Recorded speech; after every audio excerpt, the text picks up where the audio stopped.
Welcome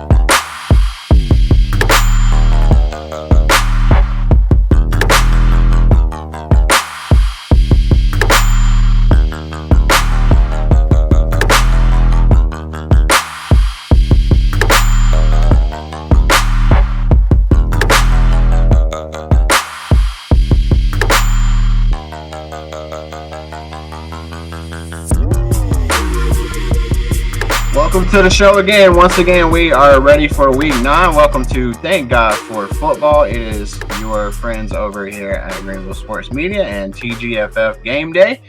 Jay, we're ready for another fantastic week. Week 9 of college football this week. Tons of great games on the slate this week after kind of a little bit of a lull last week, but we still have some really good teams and some good things to talk about again this week. So we're going to be going through a whole wealth of games again this week, all the way across the nation. So, Jay, I know you're going to be covering Wofford again this week, so I'm glad to have you on board as well, and we look forward to talking about another great week of college football. Yep. Really do appreciate everybody over at Wofford welcoming me in for their game against ETSU this coming Saturday. But we got a lot more games than one. Let's get to it, Justin. Tons to get through. So obviously, we want to thank our newest sponsor this week over at Anderson Hyundai. We really do appreciate you guys investing in the show. We look forward to a long time partnership with you. Are you looking for a great deal on a car? Look no further than Hyundai of Anderson. That's right, Hyundai of Anderson. Go by, see Herschel. He will treat you right. Tell him that GSM sent you. That's right, Greenville Sports Media. Tell him that Greenville Sports Media sent you, and you will get a great deal. I'm talking about one of the best deals you can ever get. That's Hyundai of Anderson. That is on Highway 28 Bypass, right at the corner of Clemson Boulevard. Go see everybody over at Hyundai of Anderson. I just bought my new truck, and I'll be showing it to you each and every week. That's right, I bought one myself, and you can't believe the great deals they got at Hyundai of Anderson. They are a part of the Greenville Sports Media Network now, and we appreciate them being one of our sponsors because they give the great deals. At Hyundai of Anderson, go by, see them today, tell Herschel, and tell all of them that Greenville Sports Media sent you, and they will give you not one, but two great special deals. That's right. We'll even throw in something. That's right. Greenville Sports Media is going to take care of you. Make sure you go by, see Herschel today. Jay, it's also time for us to talk about the SoCon this week. I know you've already got your latest and greatest from the week that was and the week that is. So we appreciate you doing that as always. But ultimately, that's going to be helpfully brought to you by Ardensburger as well. So we look forward to always partnering with them. I know you're good friends of the show. So thank you so much for all of the time that you guys did too. But Jay, I'm going to let you talk to us about the SoCon for this week. Hey everybody, this is Jay coming to you live with the Southern Conference news and notes for TGFF Game Day. This week we got 4 great matchups. Of course, Furman is out on, I guess you could say leave. It's a bye week. So here we go. ETSU will be going up against Wofford at 2 p.m. at Wofford. I tell you what, this is a game that is very intriguing. But give me ETSU in this game. I think they're going to be a little too much for Wofford. I think Wofford's still got a good team, but they're going to fall to ETSU. ETSU's having a real good year, and I see them keep on going. Next up, Sanford goes to Citadel. Sanford after a big win this past week over Mercer. Give me Sanford in this game against Citadel. It is going to be played in Charleston at the Citadel, but I think that Sanford is trying to prove they belong amongst the top in the Southern Conference. So give me Sanford in that game. Next up is Western Carolina versus Mercer. Okay, here we go. This is one of the biggest games of the week. I think this game is going to be the SoCon game of the week, if I'm not mistaken. If not, I don't know what's wrong. Western Carolina, after a huge, big win over Furman, racking up just humongous yards, and Mercer coming off a big loss to Sanford, and it's going to be at Mercer. Give me Western Carolina. I think Western Carolina is going to give Mercer its second loss and start moving up the ranks to catch up. And Mercer, unfortunately, is going to fall down. But give me Western Carolina in this game. And then the last game of the day is VMI traveling to UTC at 4 p.m. VMI's had a very tough year, and it's going to get worse. They're going to go into this game at Chattanooga, and Chattanooga's going to put it on them. So give me UT Chattanooga in this game over VMI. I tell you what, it's going to be a very interesting 4-game set for the Southern Conference. I think the Southern Conference is a very strong league. Playing each other like they are is just proving it. But give me UT Chattanooga over VMI. So our winners this week will be ETSU, Samford, Western Carolina, and UTC. In other words, UTC is the only home team that's going to win this week. Everybody else is away and going to put it on the home team. So nothing against Wofford, Citadel, Mercer, but you're going to go be up against 3 teams that are really ready to prove their worth. And I think this is how the Southern Conference will look this week. Coming up soon, we're going to be into basketball. Looking forward to covering Furman women's basketball this year and also the men's. It's going to be a great year, and thanks for watching TGFF Game Day, Southern Conference News and Notes. Welcome back into the show. Once again, thanks to our partners over there at Arden's, and thank you, Jay, as well, for giving us that great information about the Southern Conference. It's now time for us to hit up our guy over in the Sunbelt, Mr. John Byer. He's going to be giving us the updates from the Sunbelt from last week and this week as well. Once again, we would like to thank our partners over at Redbubble as well. They provide all of your merchandising gear for us. So, Jay, let them know about Redbubble as well for us this week. Make sure you go to redbubble.com and check out our Furman Joust collection. That's where you'll find all the Greenville Sports Media gear. That's right, all of the gear. You talk from anywhere from clocks to bags to shirts, you name it. We got it at redbubble.com, the Furman Joust collection. Go by, and they got right now up to 30% off on items all across the site. Thank you so much. We appreciate that. Redbubble, thank you for providing us with all the great gear for the show.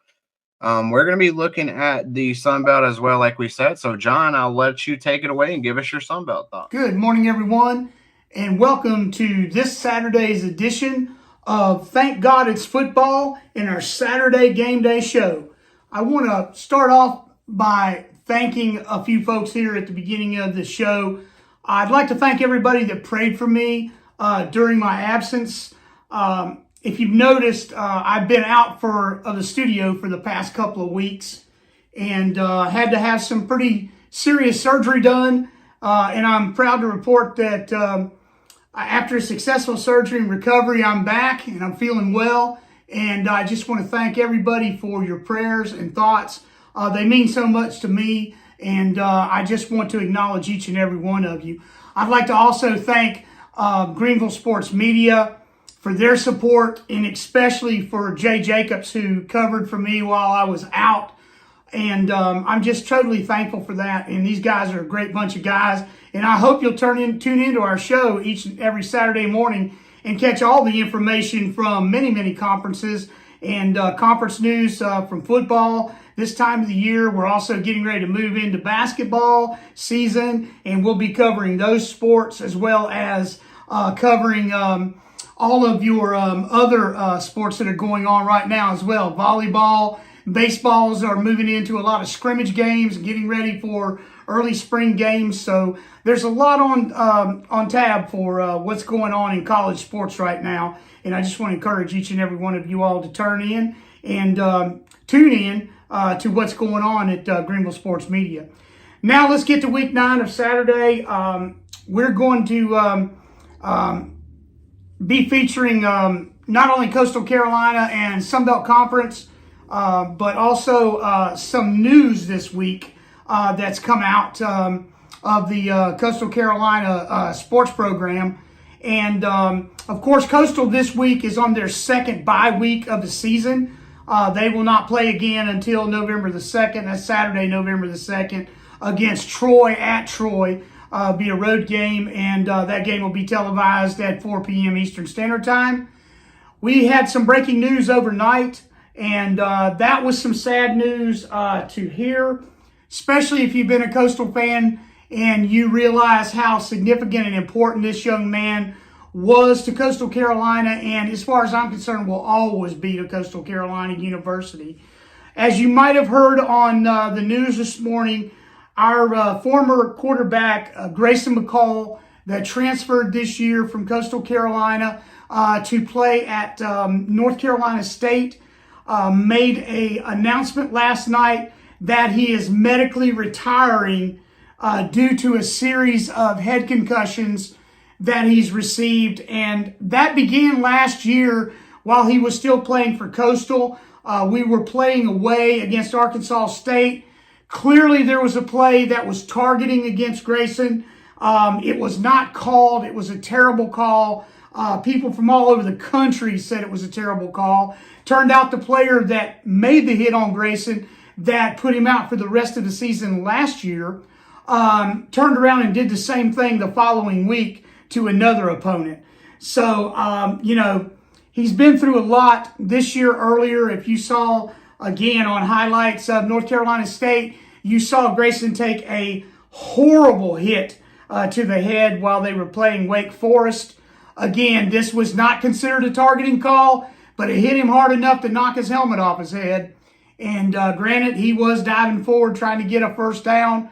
But clearly, folks, when you get hit hard enough to knock your helmet off, somebody's hitting you with another helmet. And that was quite apparent in what we saw with that situation earlier this year at North Carolina State. So having said that, Grayson has met with his neurosurgeons and his parents as well as North Carolina State, and they collectively together all made a decision that Grayson would terminate his playing career in college football.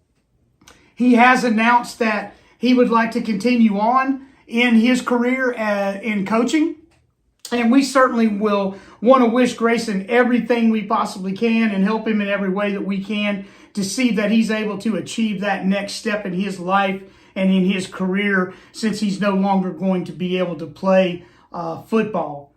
I would like to make mention that earlier this week as well, Coach Beck, our head coach here at Coastal Carolina, fired his offensive coordinator, Travis Trickett, on Monday following a second Coastal loss, homecoming loss. It was very bitter as we fell to ULM here at home.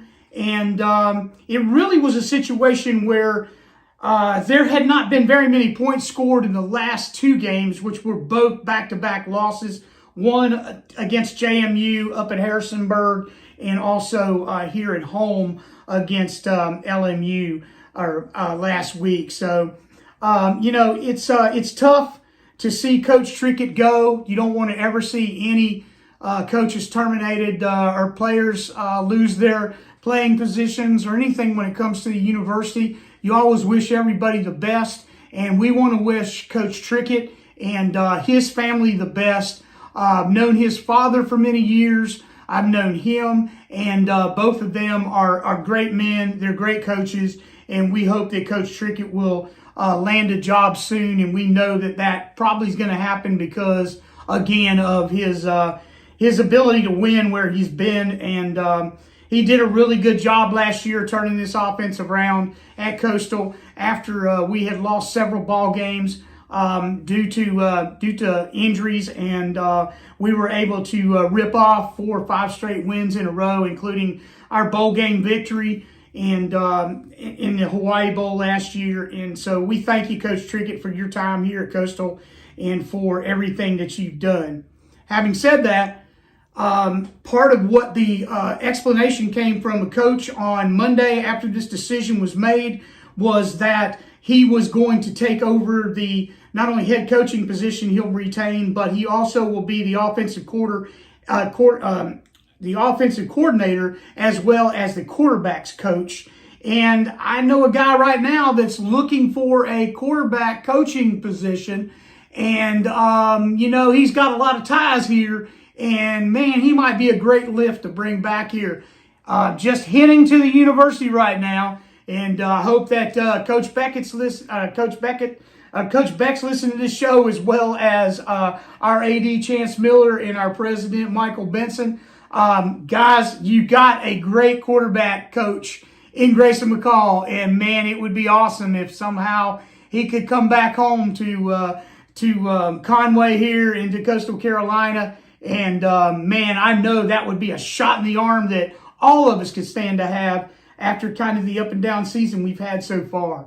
So having said all that, I do want to remind everyone that Coastal is continuing to progress. Our women's soccer team has won 2 in a row, and they're on a winning streak. We're looking forward again to this Saturday. Our Coastal baseball team will be taking on here at the Palace, Charleston Southern, and we're looking forward to that game. It'll be at 1 p.m. There's no charge for it. Come out and cheer on the Shots.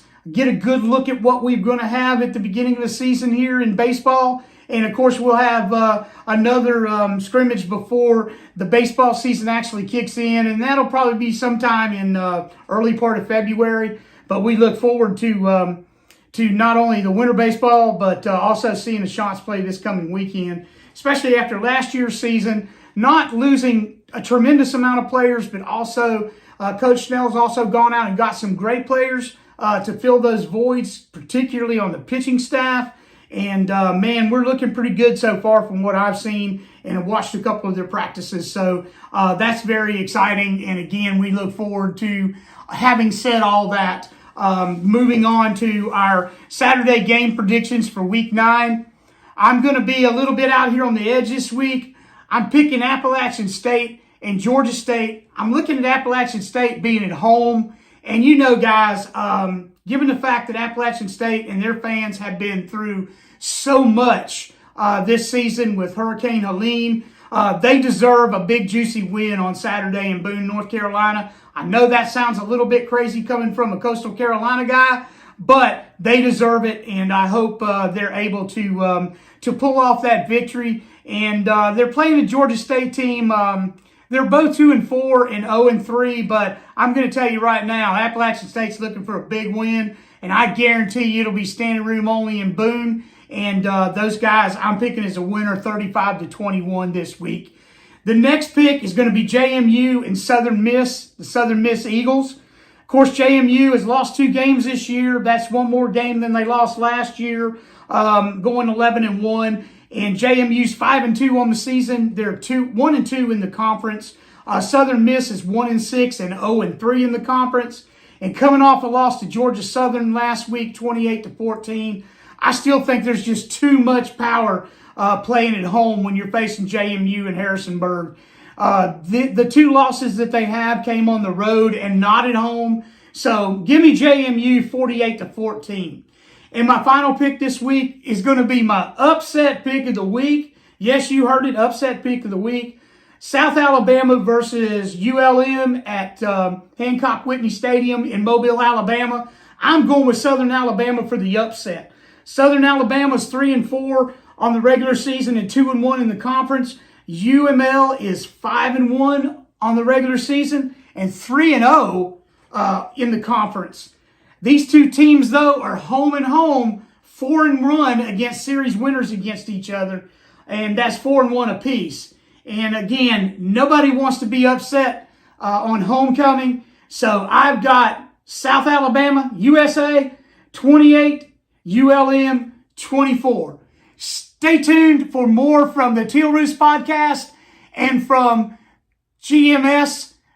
That's Greenville Sports Media, and we look forward to being here each and every week to bring you Coastal Carolina and GMS news. Thanks so much, John, again for that great information from the Sunbelt this week. Also, thanks again to Red Bubble as well for getting us all of our gear. Next up, Jay, we're going to be doing the Underdog Pick of the Week. We're going to be looking at our friends from over at Sitting Pretty Dog Grooming. You know where if you need your needs for your dog, definitely go head up. The folks over there at Sitting Pretty, we appreciate them being fans of our show. Partners with us as well, but the Underdog Pick of the Week was another crazy pick this week, Jay. So I'm going to let y'all kind of take that one away for us. Ralphie's ready to go. So we'll see what Ralphie has to say. We'll see who he's picking this week. Hello, everybody. It's your old pal, Ralphie. And I had a rough week last week, but I'm going to bounce back with this week's Underdog pick. Give me Navy over Notre Dame. That's right. Navy over Notre Dame. Oh, go Navy. All right. We got Ralphie gave us the pick of the week. I tell you what, the Underdog pick of the week. He even said he's been struggling, Justin. So hopefully Ralphie can get everything cleared up. And we don't want to thank everybody, like just said, everybody at Sitting Pretty Dog Grooming. Make sure you get with Felicia and Emma, and they will take care of you for all your dog grooming needs. All right, now it's time for the SEC. That's right, the mighty SEC, as they call it. It just means more. At least that's what they say. So let's go to our guys over at the Coach's Box, brought to you by CatchThisSports.com. Make sure you go by see Aries Curry. He is over at CatchThisSports.com, and he will take care of all of your young athlete needs. Let's take it to the SEC this week. Welcome back to another week of This Week in SEC Football with the Coach's Box, Call It Like We See It podcast. We've got a rather light week in scheduling for the SEC with only 6 games this week, all conference games, but 4 of them include ranked teams. 3 of them include 2 ranked teams. So let's go through our slate of games to start with. First off, we're going to talk about probably the game that not many people are going to wonder about, not many people are going to care about, and that's at the 6:45 p.m. time slot game between Auburn and Kentucky. The only ones wanting to watch this game are fans of Auburn and Kentucky. Both teams are reeling. Both teams are on losing streaks. Which one's going to come out the winner here in this one? Auburn played fairly well last week for 3 quarters against Missouri, played an awful fourth quarter against an inspired Missouri team when their starting quarterback came back from the hospital. And Kentucky, again, loses bad to a Florida team, to a not a very good Florida team at that rate. So the game's in Kentucky. It's in Lexington. Who's going to win this game? Does it really matter? I don't know. I think Kentucky ends up pulling this one out to the end. Auburn is just snake-bitten this year. I think 3 losses in fourth quarter games. Kentucky finds a way to win this one at home. I'm going to go with Kentucky. They're currently only just a 2.5 point favorite. They probably they'll cover that spread. It'll be a field goal win by Kentucky. But crazier things have happened in the SEC all year, but I'm going to go with Kentucky in this one. Our next game is going to be Arkansas and Mississippi State. Arkansas is pretty good this year at times, but offensively they haven't been very good. They're 61st in the nation in scoring. But they don't score as many points on the road as they do at home. So they're not nearly as good there.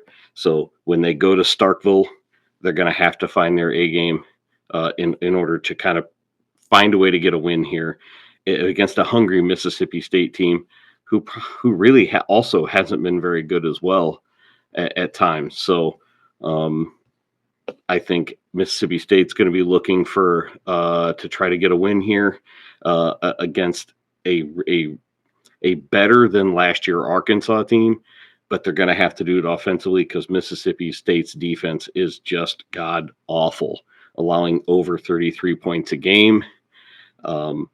It's just they can't stop anybody. And Arkansas's quarterback Green and their running backs tend to have a field day against teams that just can't stop the run. And this is what Mississippi State is. They just don't stop the run. So I look for Arkansas to win this one in Starkville by more than probably 2 touchdowns, I would say. This is going to be a big win for Arkansas. And I look for the Razorbacks to get that win. Next up is going to be Ole Miss and Oklahoma. This one is in Oxford, Mississippi. Oklahoma reeling off a very bad loss in South Carolina. They've got to find a right to ship against a really good Ole Miss team. I don't know what's going on in Norman. They lose Gabriel to Oregon before the year starts, so they think they're going to be fine with Jackson Arnold, but he hasn't been very good. They went to the freshman. He was pulled rather quickly, and they're back to Jackson Arnold, and they're just not playing very well. So they're 107th in the FBS in offensively in points, averaging just about 20 points a game, and they're 42nd giving up about in the country defensively, giving up about 20 points a game. So I don't know if they do enough offensively to beat this high-powered Ohio State, or not, sorry, this Ole Miss team. I don't know what I was thinking there, Jim Powers on the brain. But they don't have enough offensive firepower to overtake this Ole Miss team. I look for Ole Miss to run roughshod at this one behind Jackson Dart in the year he's having. So with Henry Parrish probably gaining about 90 yards a game. That's what he's averaging. So he'll get his average. They have a receiving core that's averaging a ton. I think one receiver's already over 1,000 yards for the season. So I look for Ole Miss to win this one big. They are currently a 20-point favorite over Oklahoma. I think it's probably going to be about a 20-point game. It's probably going to be a 30-10 game, something like that. Look for number 18 Ole Miss to get the win big over a reeling Oklahoma team. Next up is we're going to cover a very interesting game, Texas A&M versus LSU. This one is going to be played in College Station. It's the 6:30 game on ABC, so it's going to be a primetime game in Texas A&M, and it's pretty much a push. Texas A&M, the line has been moving around. It's now, last check, it's about 2.5 points. Texas A&M is the favorite at home. I look for Kyle Field to kind of be that 12th man, like they say they are, for them against LSU. But Texas A&M probably is going to win this game because of that factor, because of that Kyle Field factor that they have. Their quarterback has looked really good the last few weeks after coming back against Missouri. And LSU, like I've said the last few weeks, they don't pass the eye test for me when I watch them. They have a lot of athletes. They can be explosive. I'm not a Garrett Nussmeier fan as a quarterback. You can call it what it is, but I just think that he's got, I don't know what it is. I can't call it. I can't pull for it. I still think Oklahoma State gets this win, and it's going to be very close. It's probably going to be who has the ball last. And if Texas, I'm sorry, I said something wrong there. I think it's Texas A&M gets the win here, and I think it's near last possession, and it's going to be a very close game. But I see Texas A&M pulling out this win. Here's now for our hometown Tigers, my Missouri Tigers, after coming off an inspiring win over Auburn on their homecoming match, they now go to Tuscaloosa to play an Alabama team that looks to kind of get back on its feet. So going to Bryant-Denny Stadium is going to be a tough matchup for any team, especially for this Tigers team who, after injury reports came out today, the SEC injury reports, quarterback Brady Cook is doubtful, although I expect him to play. Though I don't know what to expect out of some of those, but I would like to see him play because I don't think Missouri's got a shot in any type of situation if he doesn't play. The quarterback depth is just not very good at Missouri behind him, and that was evident against Auburn last weekend. So I look for Alabama, who has been a very good offensive unit with Jaden Milroe, going against a very good defensive unit in Missouri, Missouri is ranked 44th in the country. Or I'm sorry, Missouri is ranked 10th in the country, allowing just 15 points a game. And Alabama is a top 25, ranked 19th in the country at 38 points a game. So those two units going against each other is going to be the matchup to see. But with Milroe with Miro generating close to 330 yards of offense during the year with his feet. He's throwing for 1,700 yards, so he's compiled over 2,000 yards of offense this year against a Missouri team that is defense that is really good, but will be missing a couple of key D linemen that are out for the year, and then also the possibility of their quarterback not playing. My heart tells me to pull for Missouri, but this will be a tough one.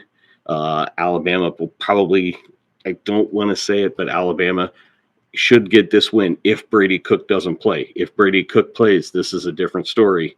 And I think Mizzou has a really good chance at winning.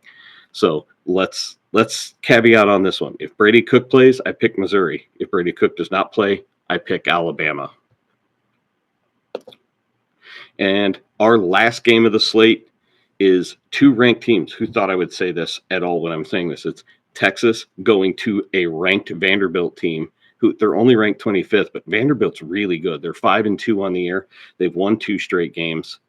And this will be a little bit of a different game for Vanderbilt to have to play, because now they're going to be playing a very angry Texas team that kind of got their butts handed to them against Georgia last week.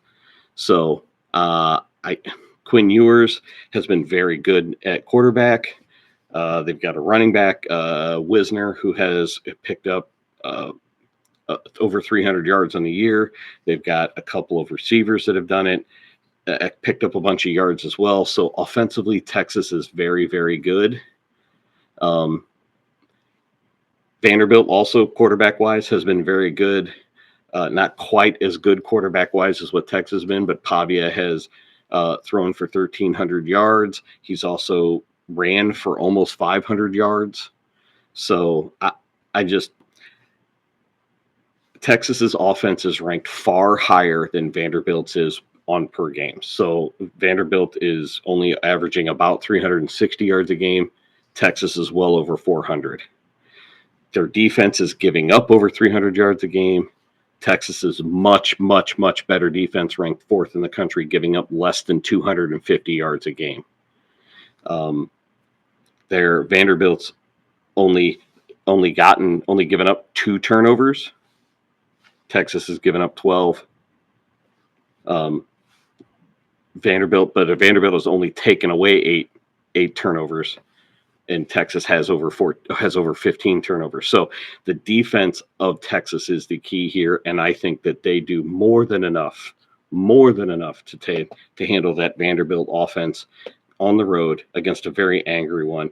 But Texas by 2.5 touchdowns here, by 18.5 points. I'm picking Texas. And actually, I think it's going to be a very angry Texas team that wins big by 25 to 30 points. So there are my picks. I'm going with Ole Miss over Oklahoma. I'm going with Arkansas over Mississippi State.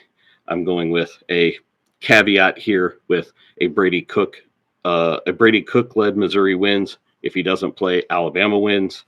Texas wins big over Vanderbilt. Texas A&M wins in a very close one, probably a last possession game over LSU in Kyle Field in College Station. And I'm picking Kentucky over Vanderbilt. So those are our SEC picks and previews for the week. I hope you enjoyed this. Again, if you don't subscribe to the Coach's Box, please do so. We are on Facebook, YouTube, the X, Twitch, all the places that you can find us. Look us up there. We'll see you next week. Thank you again so much for our guys over at the SEC. We welcome you guys back to the show. Thanks again to Aries as well over at CatchThisSports.com. Thank you so much for being a good partner for the show.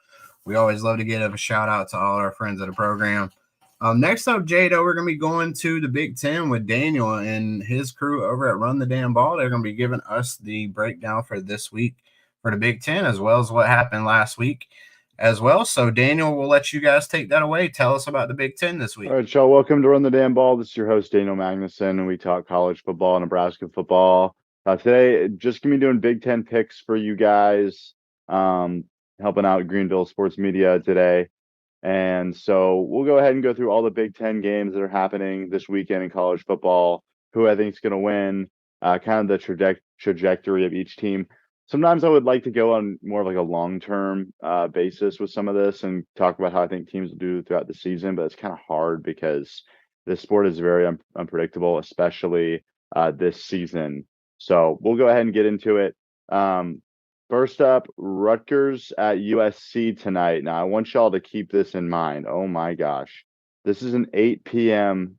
kickoff time in Los Angeles, which means it's an 11 p.m. kickoff time for people who live on the East Coast who are Rutgers fans, which, if you ask me, before I can even get into predicting this game, is absolutely absurd. All right. I understand this is the deal that you make when you're USC and Rutgers playing in the Big Ten. It's all about TV money. It's all about, maximizing revenue and viewership, right? It's the game that's right on after the World Series game tonight. And it makes sense because you can kick off at 8 p.m. on the West Coast. But if we're really looking out for student athletes, they shouldn't even be playing this late if they're, from the East Coast. That's just my opinion.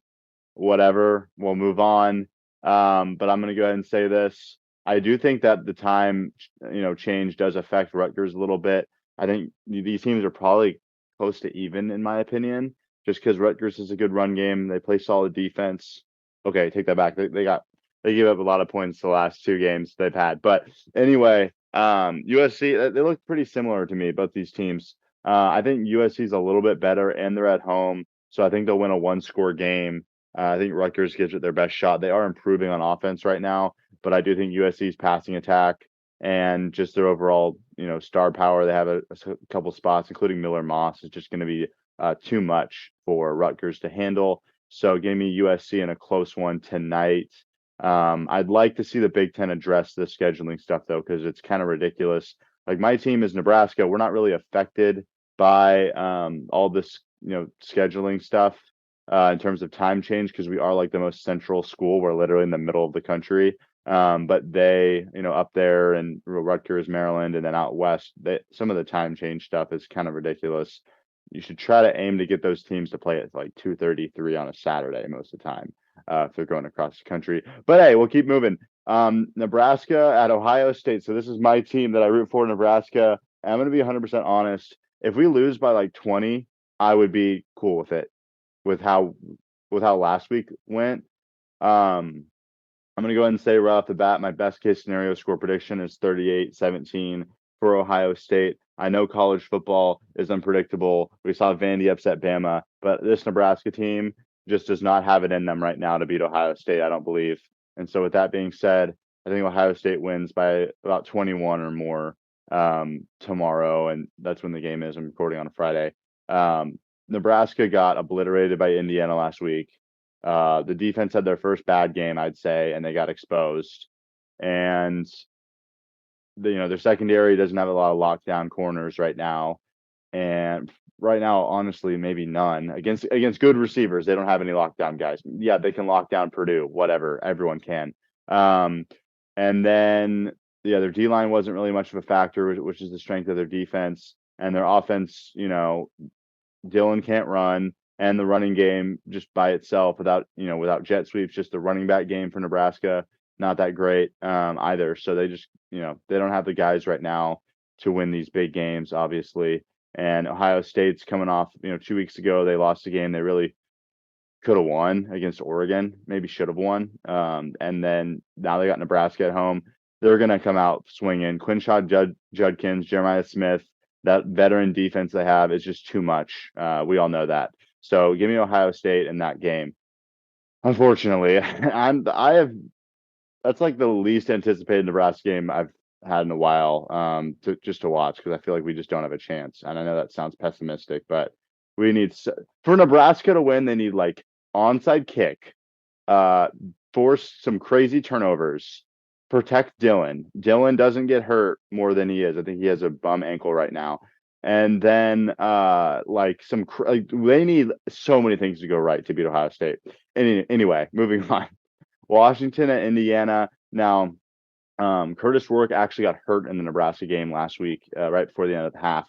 One of our DNs was pass rushing, and then when Rourke finished his follow through on his throw, got he got his hand hit by a DN, and he's out for like 4 weeks or something like that. So Taven Jackson, Indiana native, is now the starting QB for Indiana. He looked pretty solid, when he was in last week. It's not saying a lot. They were kind of rolling Nebraska, but I do think they're not going to be quite what they were with Rourke in the game. They're still going to be good because they have a good run game. I think Jackson's a good athlete. He can make it happen, even though he's not as good as Curtis is. Still, I think they're going to be better at home, especially against Washington. I think Washington gives them a good game, but Indiana, with their firepower on offense and just the momentum they have right now, I just don't see Washington pulling it off right now. So give me Indiana 34-21 over Washington. Could be a good game at times. I do think they do pull away because of their offense. Illinois at Oregon. Now, this is actually the Big Ten game I am most excited for because I think Oregon, they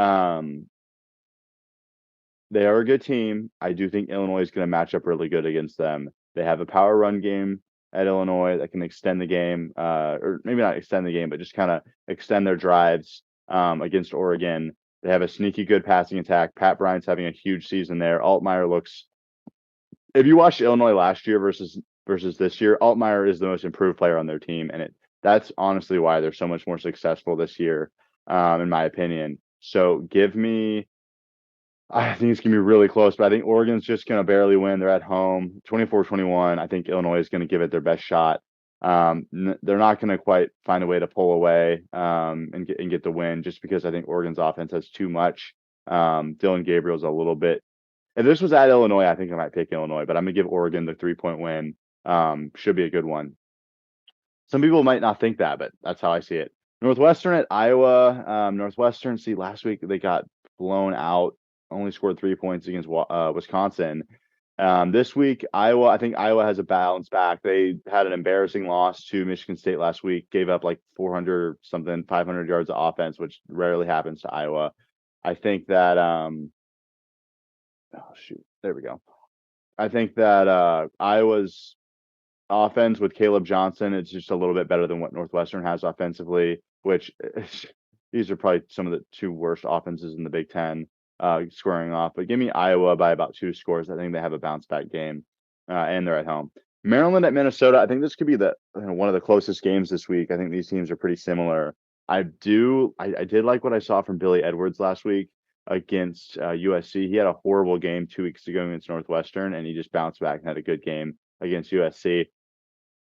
I think that trend continues. So give me Maryland in a close one. Maybe a field goal, maybe just a touchdown. I do think if it was a colder game, if it was like 30s, 40s, or freezing, I think I'd pick Minnesota because their run game. But it's not. It's going to be in like the 50s, which is still good weather for passing teams. Which Maryland's a little bit better at passing. They got some good wideouts: Caden Prather, Ty Felton, and I think their defense likes to create chaos, and they're going to do that against Brosmer, the QB for Minnesota. So I think they find a way to win a really close one over Minnesota as my pick. If you pick Minnesota in this game, that's completely fair. They're at home, and they got a good running back in Darius Taylor, but we'll see. Penn State at Wisconsin. It's time for Penn State to lose. They're one of the worst top 5 teams I've ever watched, and part of that is because there's no great teams this year in college football, and so there's just a lot of good or really good teams right now.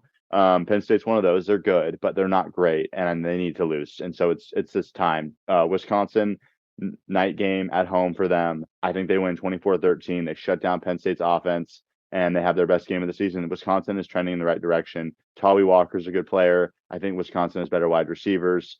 Yeah, Aller's better than Locke for the QB at Wisconsin, but I don't think Aller's. I think Wisconsin's going to expose them. Penn State's defense will keep them around.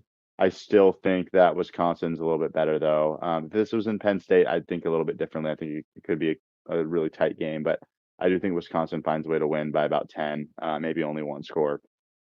Michigan State, and am I disrespecting Penn State with that pick? Probably. They're so unimpressive. They need to lose. That's how I feel.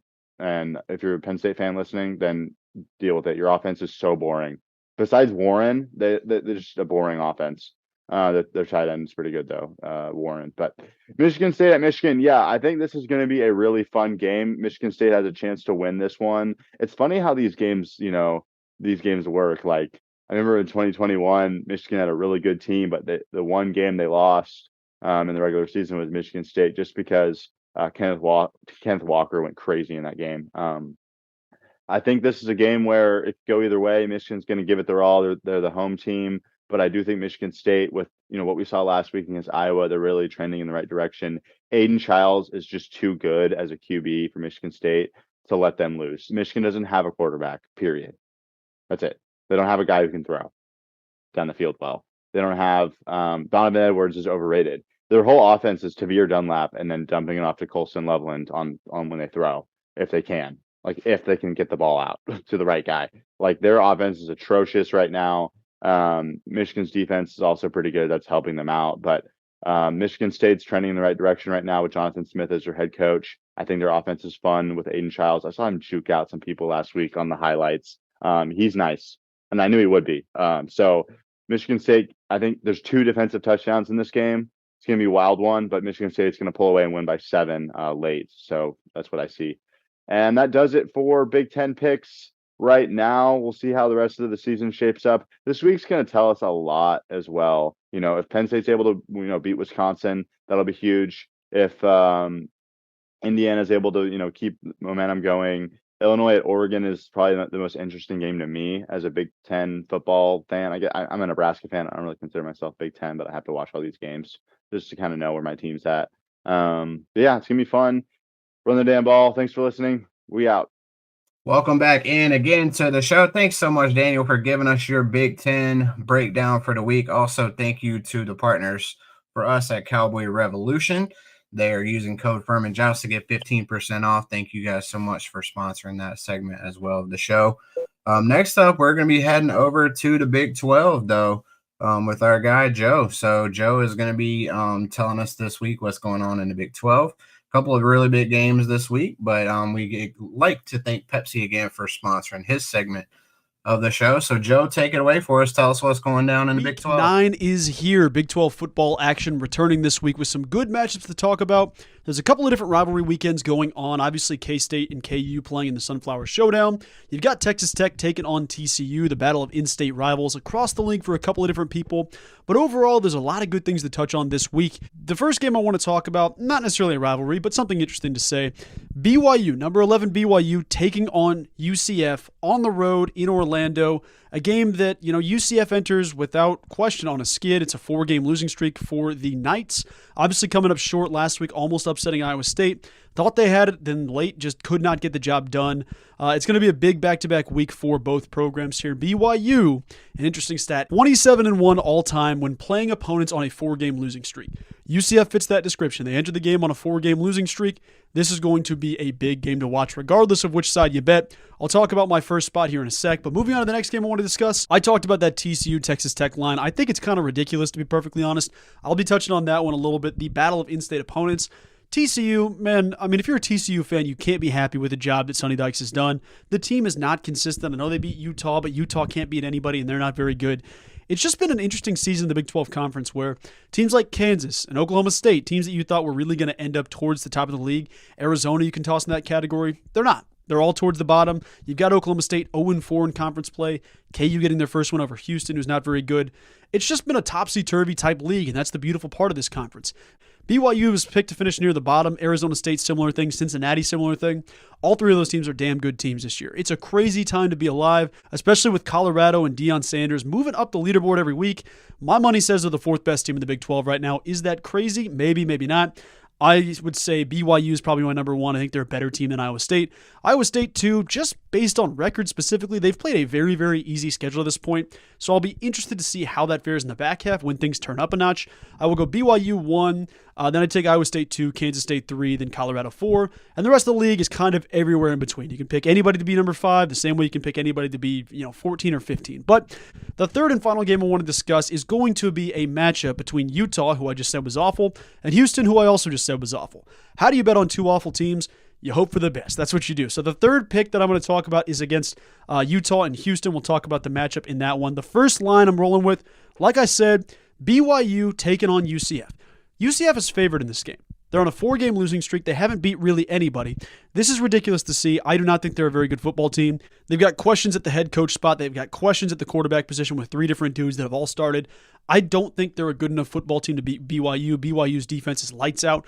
Give me the BYU Cougars plus 2.5 versus UCF. I don't care if this game's in Provo or in Orlando. BYU rolls. They take care of this one well above a field goal. Texas Tech TCU. Now, I'm not a Joey McGuire believer the same way that most are. I think he's a solid coach, but I don't think he's going to be the guy to get over the hump.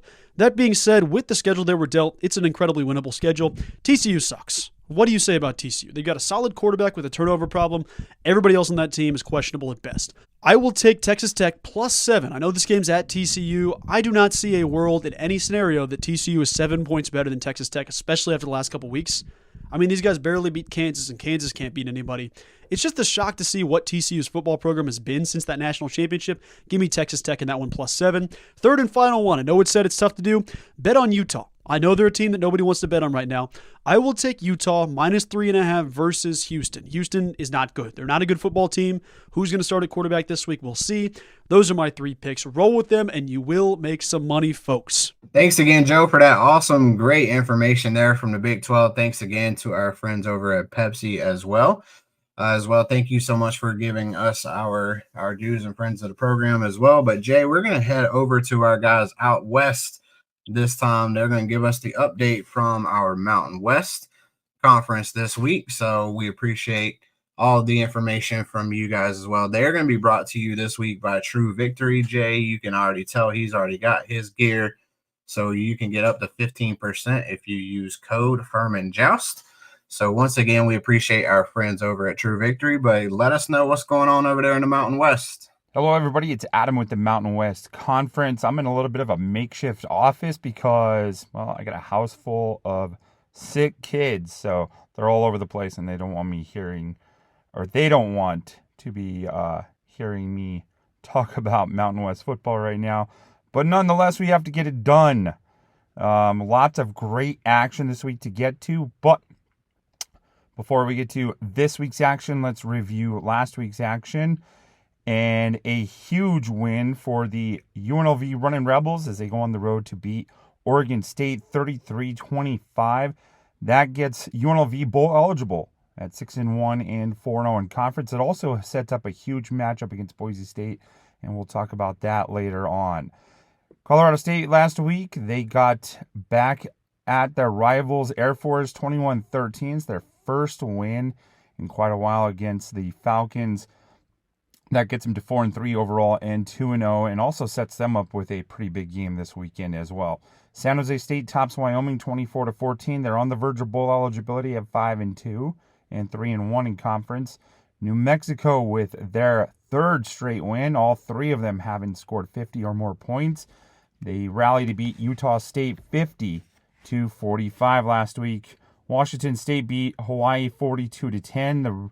The Rainbow Warriors now 2-5 on the year, 0-3 in Mountain West Conference play, and Fresno State topped Nevada last Friday night, 24-21 to end a 2-game losing streak.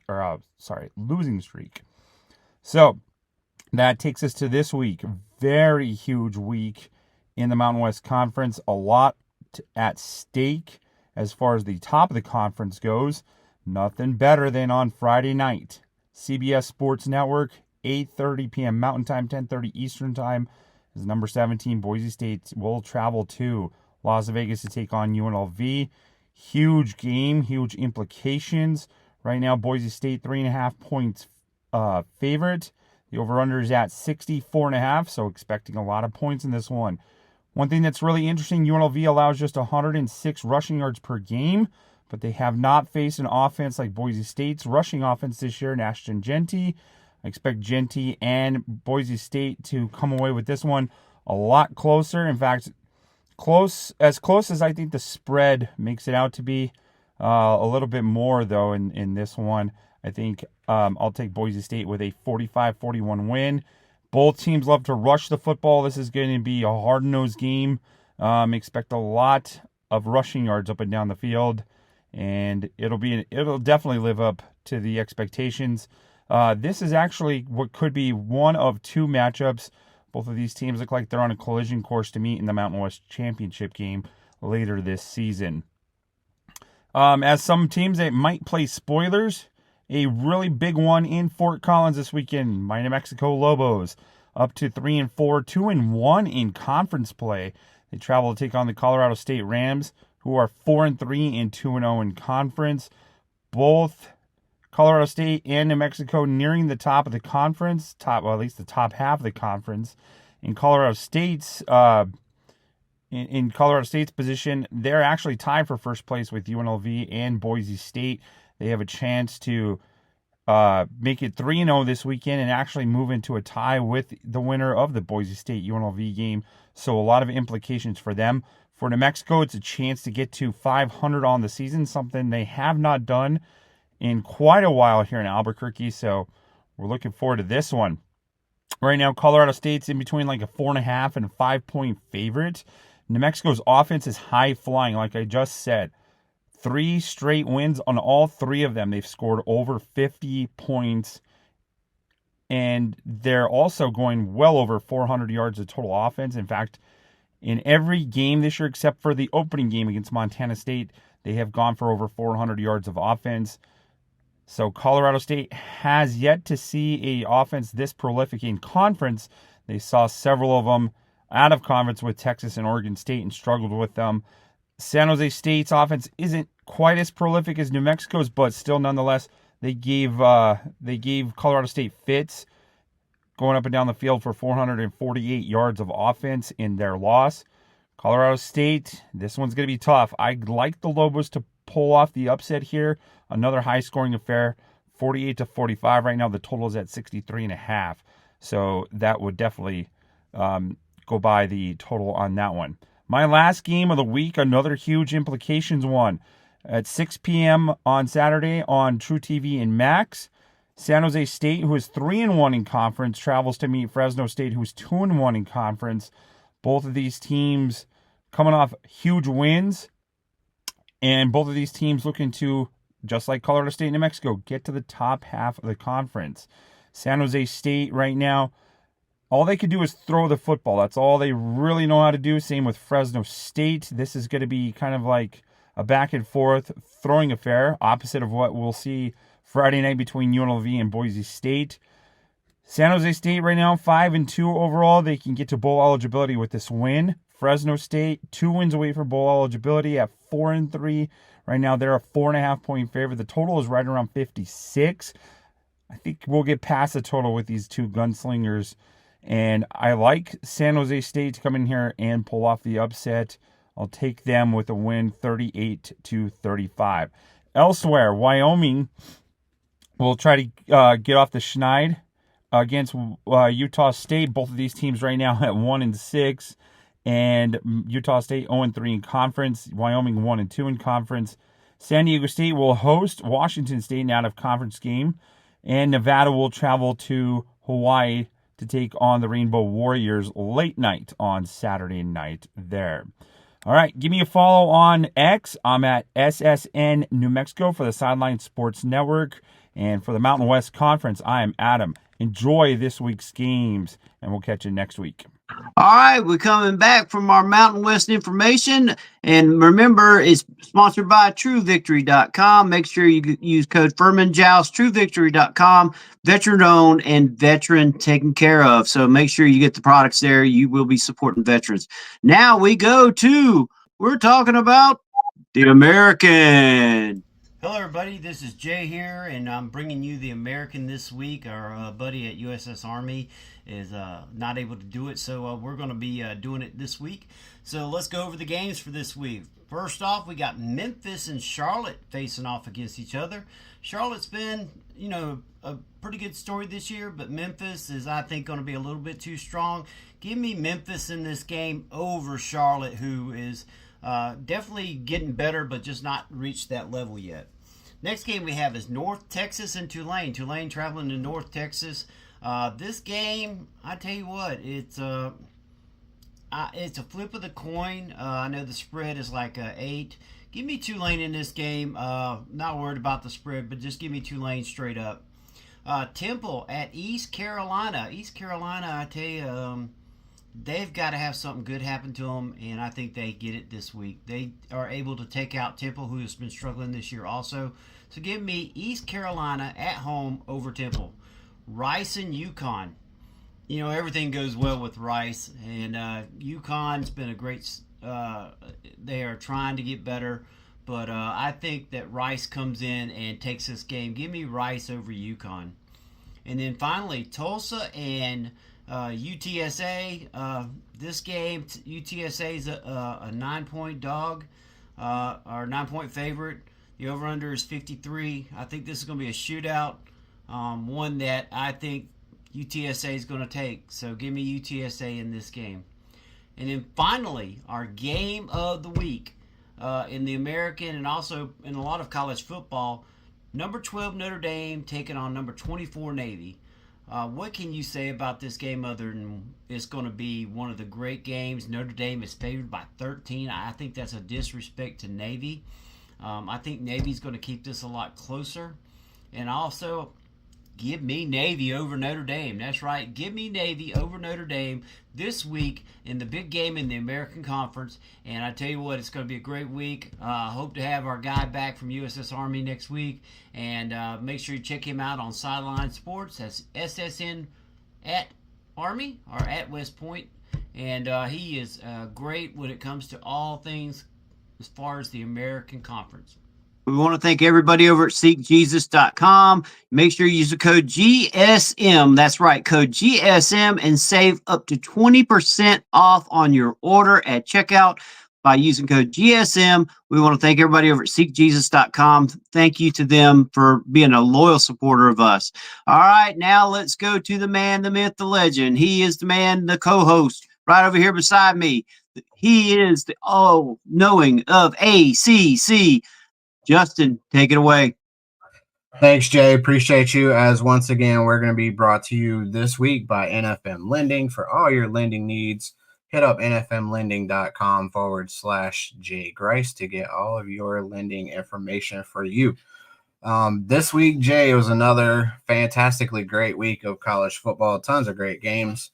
We'll run through those really quick. Virginia Tech got it done at home against Boston College. They were able to put a pretty big hurting on Boston College. They got out to a 28-0 lead at the half, so that was a really good win for them. They're still technically in the hunt for the ACC. They're 2-1 now.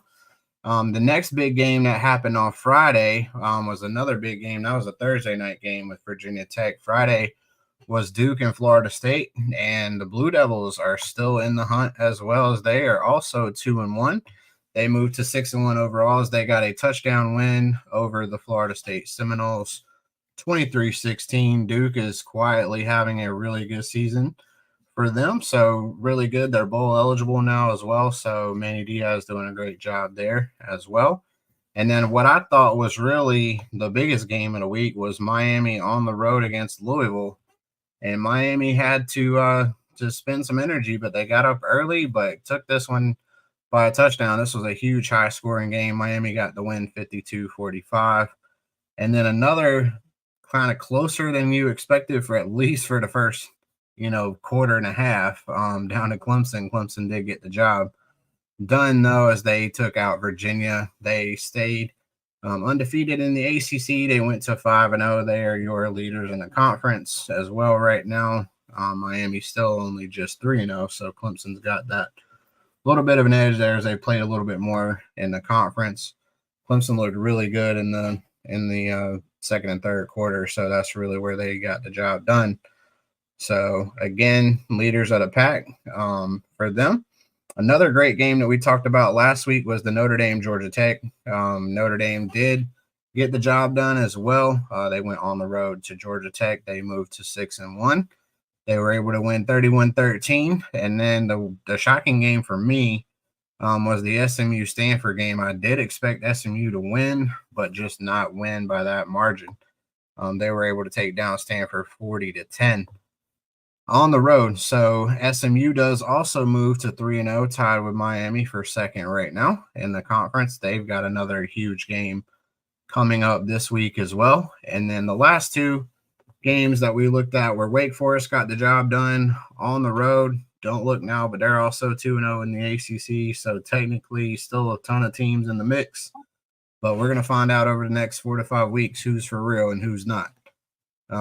Then the last game that we had was the ACC Network game, night game. So it was 24-23. NC State got the job done against California. They were able to come back in the fourth quarter, took 2 touchdowns, but Cal didn't had a chance and missed the 26-yard field goal. So, one of these 2 teams had to get a win, and one of the teams just decided they didn't want that one.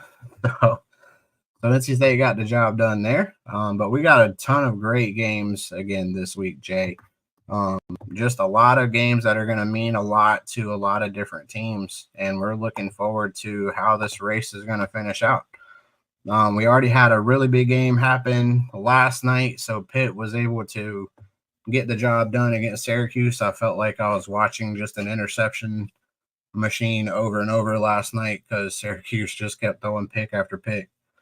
But Pitt got the job done. They're moved to 3-0 as well in the conference this week. So at some point, you're going to start to see these undefeated teams playing each other, and it's going to end up being quite a big deal towards the end of the season. But halfway through, it's a nice little mix at the top right now. Tonight, we're going to have Louisville and Boston College. Louisville is going on the road to the Eagles, but they are favored to win this one.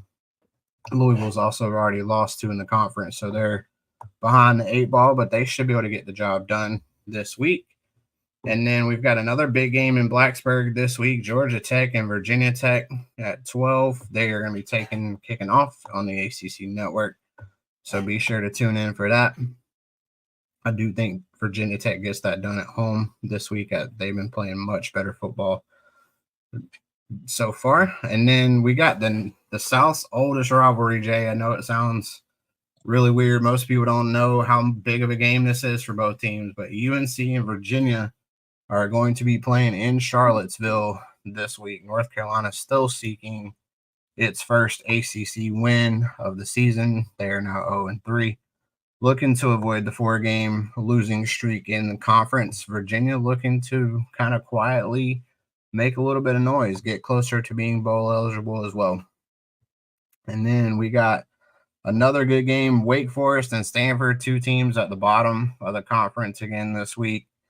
Stanford is at home, so I do think they're going to struggle still, though. I do think Wake Forest is good enough to get the job done against the Cardinal this week.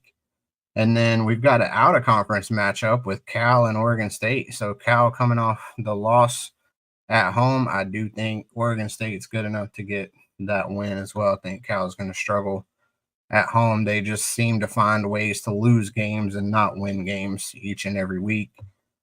And then what used to be one of the premier rivalries in the ACC is now not this year, as 1 in 5 Florida State in the conference visits Miami.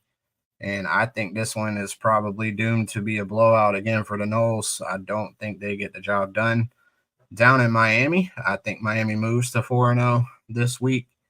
I think Clemson and Miami are definitely heading towards the ACC title. I think those are 2 best teams, but still plenty of teams back there. SMU and Pitt are 2 other teams that we're looking at. SMU's heading on the road for another huge 8 o'clock matchup on the ACC network with Duke. So I do think SMU is going to get the job done. They got ranked this week again at number 22.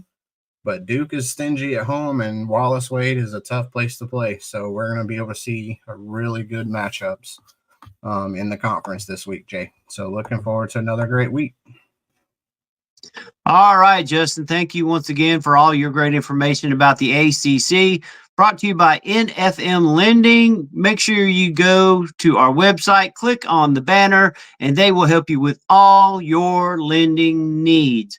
Now let's go to a special guest picker segment. We was able to catch up with Marc Ryan of the Infinity XM Radio Network. That's right, Marc Ryan from the Infinity XM Network. He's also the voice of the Detroit Lions and the Detroit Pistons. So make sure to go and listen to him on XM channel 157. Great information from him. He tells it like it is. He also used to be with the Fan Upstate, so he knows all about the Southern Conference and other ACC schools. So let's go to my interview with Mark Ryan with our guest picks of the week, brought to you by Point RV at Lake Hartwell. You can't go any better than staying at the Point RV Lake Hartwell if you're wanting to go camping.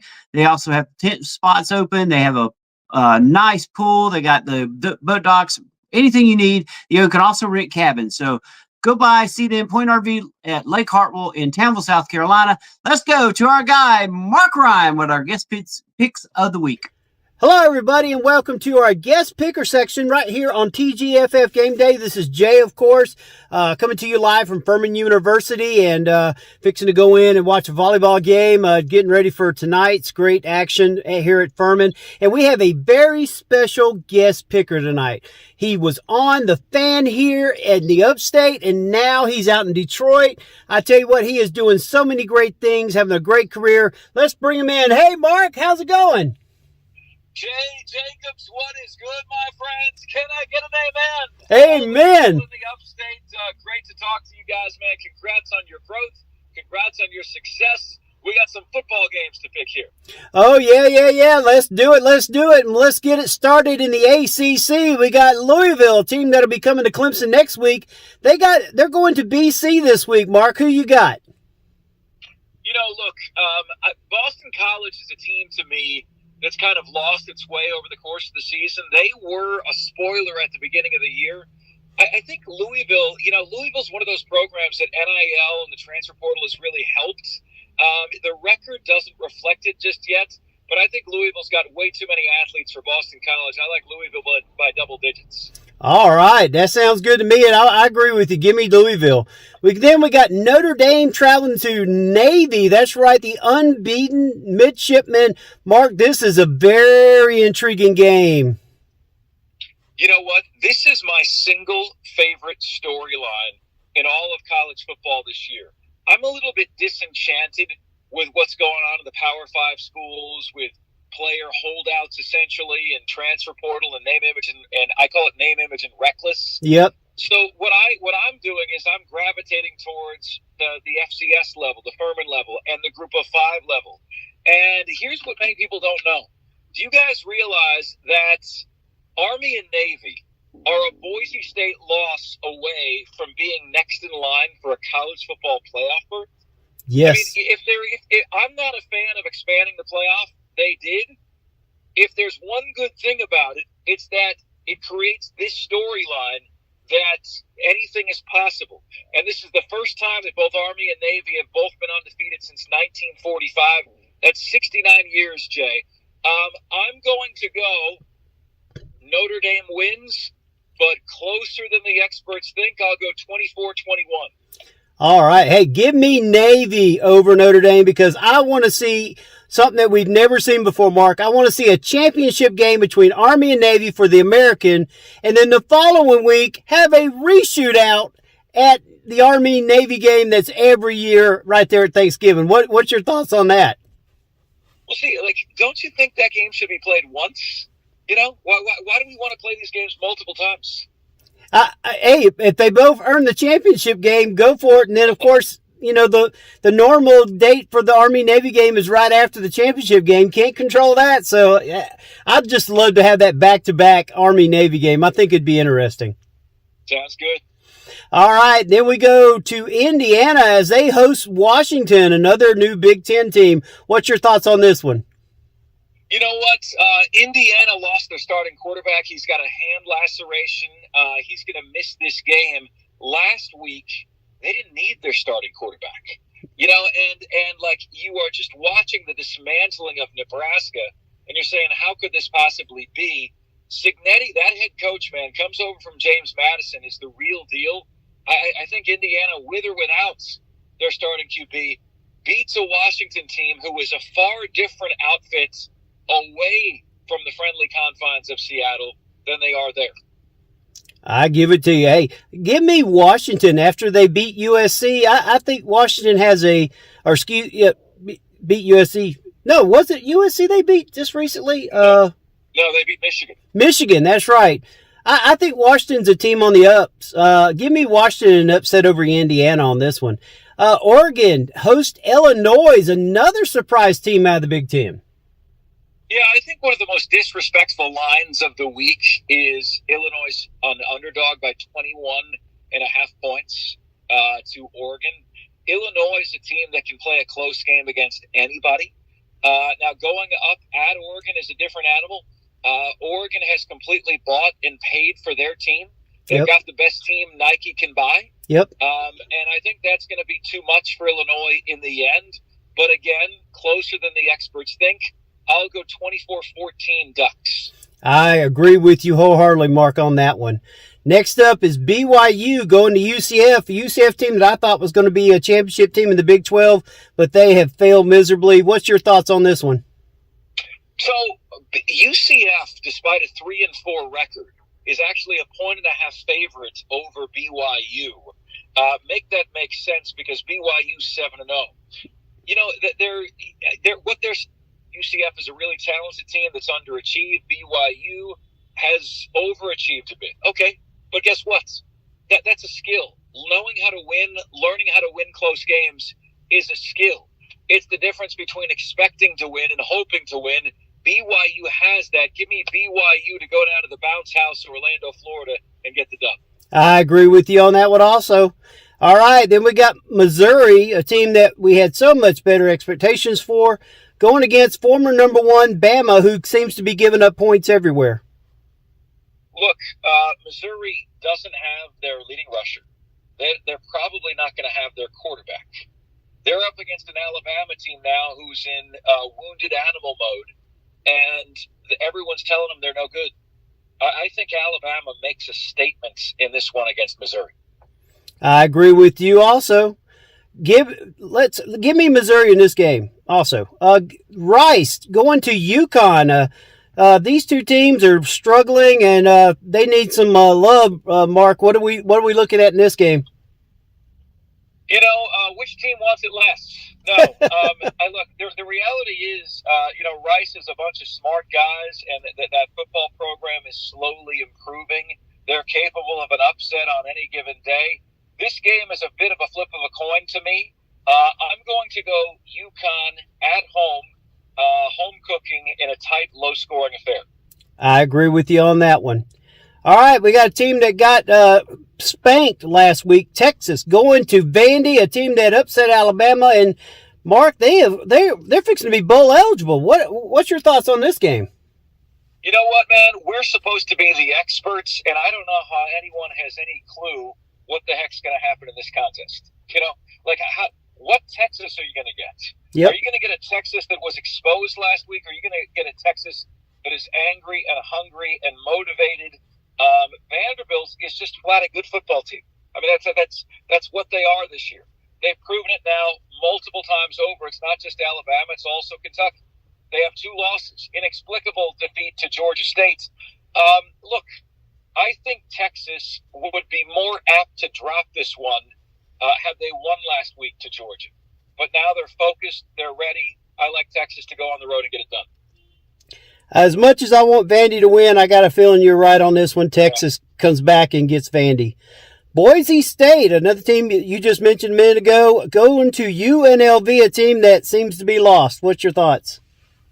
Yeah, look, if you are a big proponent of Army or Navy going to the college football playoff, you need Boise State to drop a game. They have 1 loss on the year. It was 37-34 to Oregon, which is a great loss. They might as well credit them as a win, for a win, and that one is a Group of 5 team. The reality is Boise State has 3 games they could lose, okay? This is probably the most likely. They get San Jose State, who can be tricky. They get Oregon State, who UNLV just beat last week. Look, I'm going to take UNLV in this game. Then Army and Navy have to worry about UNLV vaulting over them. But the reality is that's a typical place to play. UNLV is better on both lines of scrimmage. I was watching a little bit of that game last week, UNLV, Oregon State. You would think, a Pac-12 team, Oregon State, would be better on the lines than a Group of 5 team. And I really saw UNLV control that game. If you're going to have any hope of shutting down Ashton Genty, you have to have a defensive line like UNLV does.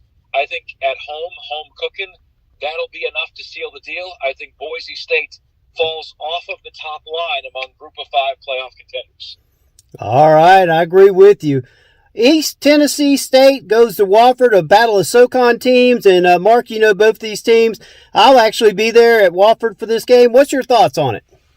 So I'll tell you what, Clay Hendricks told us that Furman typically does not have the athletes that some of the other teams in the Southern Conference does. Yeah. Whether and no matter the sport, one of those teams I think of when I remember that statement is East Tennessee State. This is one of the it's always one of the most athletic teams in the league. Now, they haven't had a super stellar year, 4-3 compared to 3-4 for Wofford, but I think the athletes are something that Wofford's going to have a difficult time contending with. Give me the Bucks. I tend to agree with you. Give me the Bucks also in this game. Georgia State, they're doing pretty decent this year. Going up against App State. What's your thoughts on this one? You know what? It's tough to peg because this Georgia State team beat Vanderbilt. Yep. Okay, so it's not, Alabama is capable of beating Georgia, but then losing to a team that lost to Georgia State. Not Georgia, Georgia State. Georgia State, to me, this is an interesting game because the Panthers are 8-point underdogs at Appalachian State despite having identical records. So where do you go? Where do you lean? I'll take App State at home after Hurricane Helene in an uplifting moment for the local residents. I will agree with you once again on that one, Mark. Great insight on that one. All right, now we go to the tour of UNC's retirement of their coach versus Virginia. What's your thoughts on UNC Virginia? Yeah, that's tough, man. That's tough. See, because what you have going on right now in Chapel Hill is they lost 2 recruits this week. And they lost 2 recruits this week because nobody has any idea who the coach is going to be there. Mac Brown has already hinted at retirement. Yep. The wheels are falling off on this season. This is not how he wants to go out, but it might not be his choice anymore. Tony Elliott has Virginia playing better football. I think the Cavs or the Who's win comfortably. I will agree with you on this one also. Plus, it's at home. UNC, like I said, they've had so much talent and have done nothing with it. So give me Virginia also. And then our game of the week, game I'll be watching for sure, Kansas at Kansas State. This game could have had a lot better if their Kansas quarterback would have been able to play this year. What's your thoughts on it, Mark? They've been so disappointing. Lance Leipold was on everybody's short list to be the next big coach, and he's done a fine job. Don't get it twisted, but what a step back they've taken this year. Colorado, I thought, was a team that could vie for the Big 12 championship. I picked them to beat Kansas State a couple weeks ago, and they might have, but Travis Hunter was lost for the second half of that game with a bum shoulder. Kansas State looks like the most well-coached, fundamentally sound team in the Big 12 to me. Even if they're not the most talented, I think this rivalry game, in Manhattan, Kansas, they'll tell you they're the best Manhattan too, right? Yep. So I'm gonna go Wildcats over the Jayhawks in our game of the week. And you know what, Mark? I agree with you once again. And Mark, I just want to say thank you for coming on. Tell everybody where they can find you each and every day and every week out there.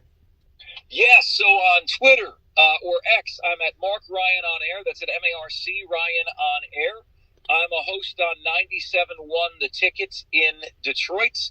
I do the Lions games for the Detroit Lions radio network. Tomorrow I'm doing a game for the Detroit Pistons radio network. All right.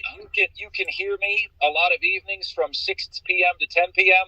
I also host a national show every single week for what was CBS Sports Radio is now called Infinity Sports Network. We're on over 360 stations nationwide.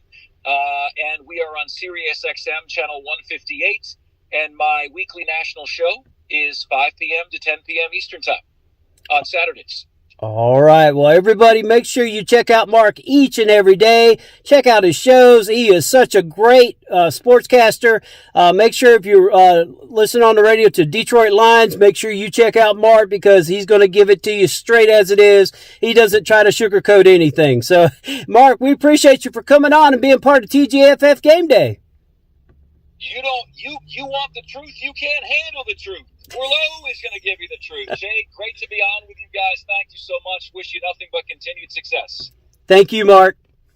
Welcome back into the show. Thanks so much, Mark, for your takes for this week. It is now time for Jay and our picks of the week as well. We get to go through our 13 games this week. Once again, thanks to our friends out at the Point RV as well for sponsoring Mark's takes for this week. But Jay, we've got a ton of fantastically great games again this week. Just a huge slate, tons of different things going on in each and every conference. So just another awesome week. I didn't do as well as I thought I would last week, but I'm going to try to redeem myself. We're going to start out here in the ACC. I think I mentioned a little bit earlier on my segment about Louisville and Boston College. So are you going to take the Cardinals or are you going to go with the Eagles this week, Jay? Cardinals.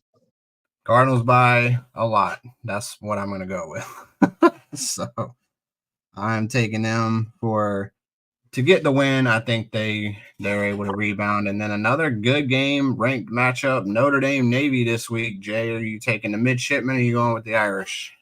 Navy. Give me the Irish this week. I think they're playing much better football now than what they were. Navy's a really good story. Obviously, the whole Army-Navy thing is getting a lot of tread right now, but I still like Notre Dame. I still like the Irish this week as well. So another really good one, though, is over there. We got Washington and Indiana. So Indiana stayed undefeated last week. So, Jay, you going to take Washington or are you going with Indiana at home this week? Washington. He's going with the Washington Huskies. I like it. I'm actually really loving what Signetti is doing over there at Indiana. I'm going to continue to take them this week. I'm actually going to think that they might have a really good chance to win that conference this year. So I'm going to take him and the spread this week. So I think they get it done at home. Next up is going to be Ducks and Illinois, though. Oregon taking on Illinois. Oregon's at home. I'm going to let you see who you got as well for that game this week. Oregon. He's taking the Ducks. I'm taking the Ducks as well at home. They look really good. They did get the job done. So they've been getting the job done each and every week. So I do like them again to stay atop the rankings this week. And then BYU UCF. This one's got a really tough thing for my heart as Savannah, our co-host on our show on A Whole Pack of Wolves, is a huge BYU fan. She's got a ton of ties there. So I'm going to let you take this one, Jay. Who do you got this week, BYU or UCF? I've been a UCF fan all year, and they've let me down. BYU. I like that. Yeah, I like BYU as well this week. I think they're going to be able to get the job done. I think they're just a little bit better football team than what people are kind of giving them credit for. So give me BYU as well this week. And then we got another great matchup in the SEC with Missouri and Bama. So are you going to roll with the Tide or are you going to take the Tigers this week? Bama at home. I like it. Yeah, I think they rebound. I think they get the job done. I do love what everybody's doing at Missouri, though. I mean, you can't go wrong with what Eli's done so far. I really do. I would take them at home if they were at home this week, but I do think Bama gets the job done against the Tigers this week. So next up, we're going to take the Rice and UConn. So I know we've talked about Rice a couple weeks, and now they're starting to look good, but do you think they're able to get the job done on the road against UConn? Rice. I'm going with the Huskies. I think they're playing better football now. So I think they do get the job done at home. They were able to take out Wake Forest last week too. So shout out to them for playing super hard. I really like them. Plus Justin Jolie is also my guy. He came from UConn, so that's why I'm picking them this week as well. So another surprising matchup that we may not have thought was going to be great. Texas and Vandy. So Vandy has pulled some upsets this week. Are they able to get the job done at home, or are you taking the Longhorns? Texas is going to be out to make a statement. Vandy's out to just be in the game. Give me Texas.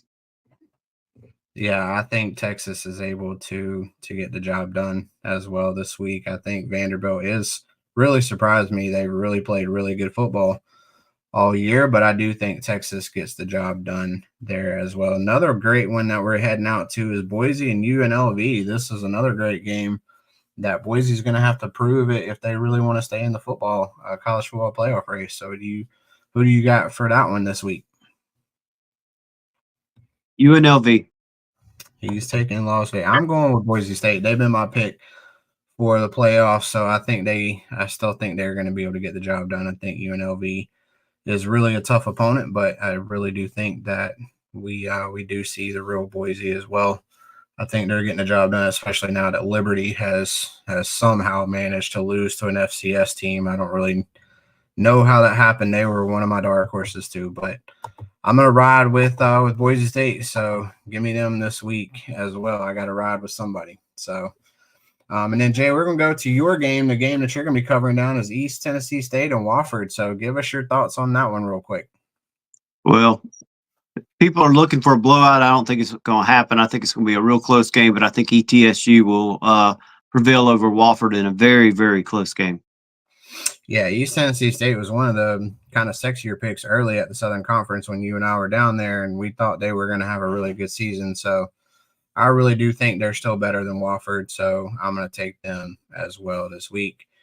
And then another good one, App State, Georgia State. So are you going to take the Mountaineers, or are you heading down to Georgia? This is a game of people coming together at a stadium that needs the healing up in that area. Give me App State in a very emotional win over Georgia State. I agree. I'm going to take Appalachian. This is another great reminder of how awesome college football can be in bringing people together in times of need and healing. So definitely I'm going to ride with Appalachian State this week. I do think they're the better football team. Anyway, they've always had a really solid program. So again, still shout out to the people that are out in the areas that have been affected by these hurricanes. So again, hopefully this will provide you guys some sort of breakaway from the norm. So, and then last two that we're going to touch on, Jay, is this one is near and dear to my heart. As you know, UNC UVA, South's oldest rivalry. Nobody really understands what all that means. Most people don't even know it's a rivalry. So are you going to take the Cavaliers at home, or does UNC finally break their losing streak? This is the Mac Brown retirement tour, and he will basically cement the deal by losing to Tony Elliott and the Virginia Cavaliers. I like that too. I mean, I can't ever pick UNC to win a football game. So, I'm going to definitely take the Cavs to get the job done. They're surprising me again this week and this year. I mean, I think this would be their 5th win of the season. So I'm really looking forward to seeing if they are able to get to a bowl game, as a lot of pressure was on Tony Elliott to start showing the turnaround in that program. And I think he's doing a good enough job to get himself another year. But I really do still think UVA is the better football team. So I think they do get it done as well. And then we're heading to Kansas for our last but not least, Kansas and Kansas State. So this is another, usually we talk about basketball rivalry, but now we're talking about these two teams for football. So do the Jayhawks get it done on the road, or does Kansas State hold serve? Kansas has not been hardly what they were supposed to be this year, because they was all putting their chips on the quarterback that never even played a game this year. So with that being said, people then was overlooking Kansas State. Kansas State is going to be your Big 12 champions. They're going to win this week, and they're going to win next week, and then they're going to be the Big 12 champions for this year. I'm taking the Wildcats as well. Jayhawks definitely have not been playing as well. They kind of are showing that they're a basketball school. We all know that they're not really that great for football program. So I'm taking them this week, Jay, as well. So another good slate of games, though. On the slate, we've always try to give a lot of love for a lot of different conferences around the country, and I think each and every week it's been another really good set of games. So looking forward to another great set on Friday and Saturday. So thanks so much as well for all of our picks, and thanks for Marc as well for joining the show for us as well. So look forward to another great week of football. Welcome back into the show again. We are once again have our really good friend of the program, Mr. Nathan Irvine. He is coming to us live as well. He is our staff writer for the Notre Dame Fighting Irish on Sports Illustrated. So make sure to check out his awesome content there as well. But Nathan, it was another great week for you guys, another good win against Georgia Tech.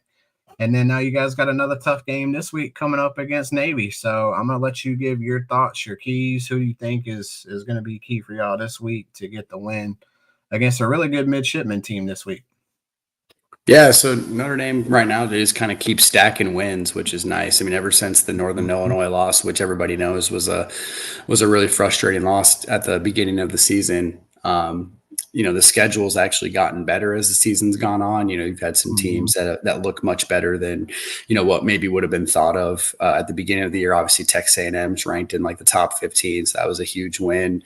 Navy and Army are both ranked. Like you said, Georgia Tech, they're not ranked, but they're, a good football program right now. Brent Key's got that, got them kind of on the up and coming. I mean, Louisville, I know is, lost a few games since the Notre Dame game, but that's still a good football team as well.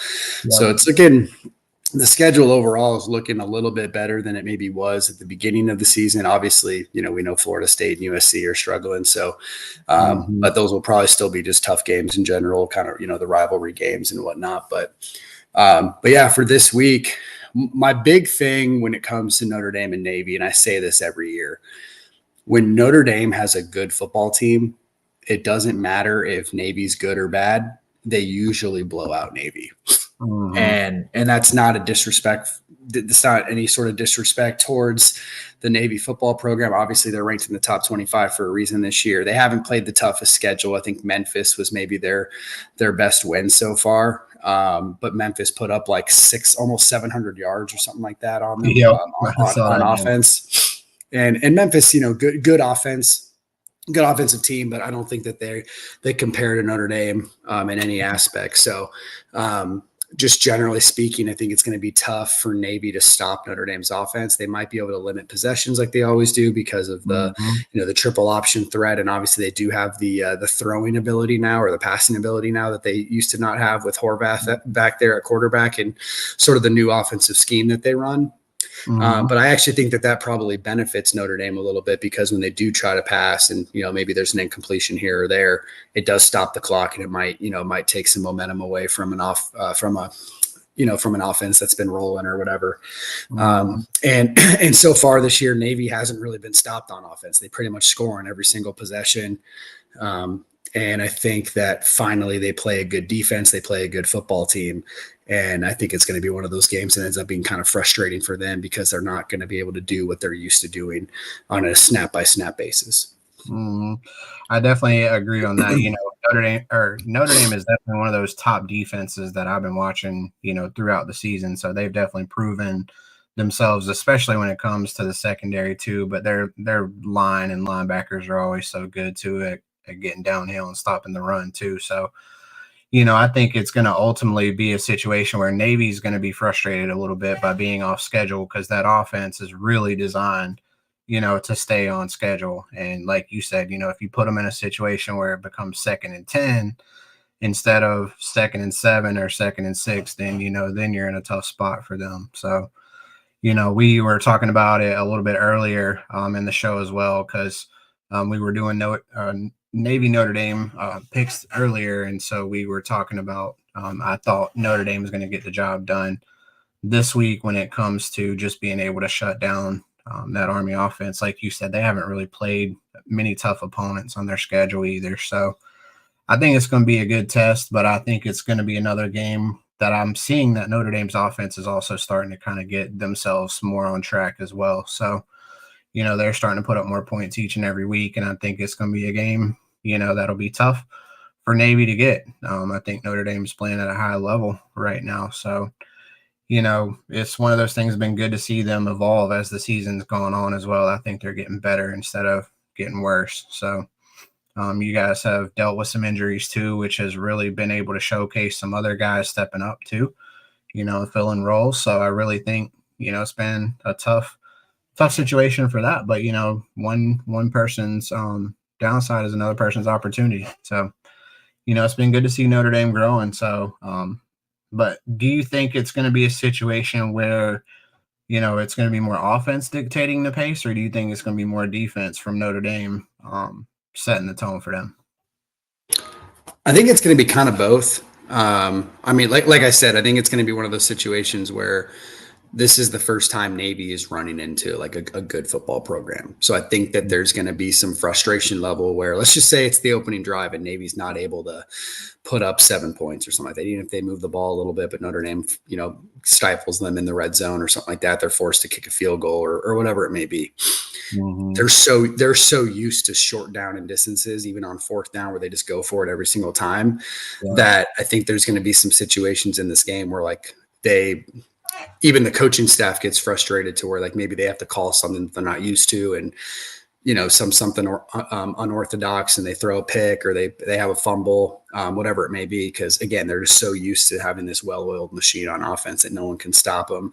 And and who knows, maybe it continues this week. I would say that probably not. I think in Notre Dame's favor to an extent is that they're used to playing Navy every single season, so their coaching staff and their players that have been there for a couple of years, they're used to the triple option. And a lot of the times that Navy's able to sneak up on teams is because they're not used to it, because they only schedule them, once every 10 years or something like that. So that's from the defensive side of the ball. And then on the offensive side of the ball, Navy hasn't really proven that they can stop teams. Their defense isn't amazing this year. They're pretty good against the run, but not good against the pass. And that's just one of those things where, with Riley Leonard, obviously we all know his biggest strength, and Notre Dame's biggest strength is in the run game. But we, like you mentioned, we've seen the passing game really progress over the last 3 to 4 weeks, specifically. And I think this is just not a defense that's going to be able to stop the Notre Dame receivers and the Notre Dame tight ends, and then Riley Leonard specifically. And then one thing I've really, really noticed over the last couple of weeks is that when teams do have a pretty good run defense against Notre Dame. So Stanford had a good run defense, even though they don't have a good defense overall. Notre Dame was still able to run effectively. And Riley Leonard specifically was still able to run effectively. Last week, Georgia Tech, kind of the same thing. It's like they want you to throw the football because they know that they can stop the run. They did a little bit of a better job. They did good on Jeremiah Love specifically, but Jadarian Price had a pretty good day. And then Riley Leonard had a pretty typical day where he ran the ball 10 times, got 50 yards, had 2 rushing touchdowns. One of them, I think, was like a 20-yard rushing touchdown on a really good read option. So I think you'll see that even against Navy, they're not going to be able to match up from like a physicality and athletic standpoint. And Notre Dame's still going to be able to run the ball, specifically because they're going to be able to pass the ball early on, and then they can't really stack the box because of it. Totally agree with everything that you got on that. So let's get to your predictions now for the week. What do you think ends up being the final outcome for this one? Yeah, my prediction on SI was 38-17 Notre Dame. I still think that, first of all, Navy's a good football team. I don't want to, like I said, I don't want to take anything away from them. They're going to do things the right way. They're probably not going to turn the ball all over too much. They're obviously going to play disciplined football. That's really what their MO is on a consistent basis every single season. And I do think they're going to be able to move the ball simply because it is the triple option. They're going to go for it on a couple fourth downs, and it's going to be irritating. They'll pick it up, even if it's just slightly. And one thing with Al Golden's defense is sometimes they let up in the first, like they let up a few drives in the first half, or the first couple series. And then once they really lock in on what the other team's doing, then they just don't score ever again. That's exactly what happened against Georgia Tech. It's exactly what happened against Stanford. They both scored early on drives. They both had productive drives in the first half. And then it was just like, all right, guys, here it's go time. And then they just can't move the ball the rest of the day. And I think that's going to be similar to what Navy does. Is in the first half, they'll probably put up 1 or 2 drives where it's kind of frustrating. Maybe they stay in the game. And then they're going to move the ball effectively. Like I said, just because of the triple option, and it's, have like that 14 play drive where it takes like 8 minutes off the clock. And I think the key there will be maybe they don't score on one of those, they fumble in the red zone, or they, you let up, or maybe you stop them like on the 30-yard line, and typically Navy doesn't have guys that can kick long field goals, right? So it's going to take something like that. And so that's going to limit possessions a little bit.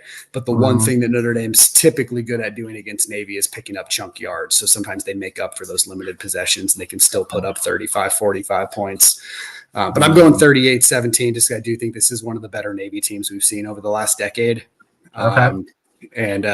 So Notre Dame still covers the spread. Notre Dame still puts up a good amount of points.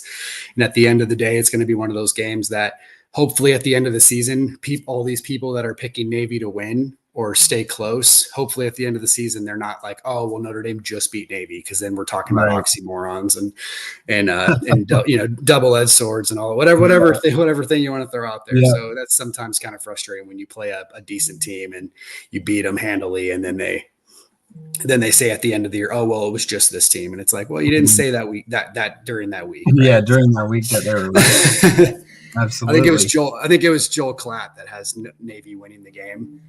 And he's the classic guy. Yeah, he's the classic guy that will end up saying, oh, well, Notre Dame went 11-1, but no one on their schedule was that tough, but you predicted them to have 3 losses going in. So that's right. Absolutely.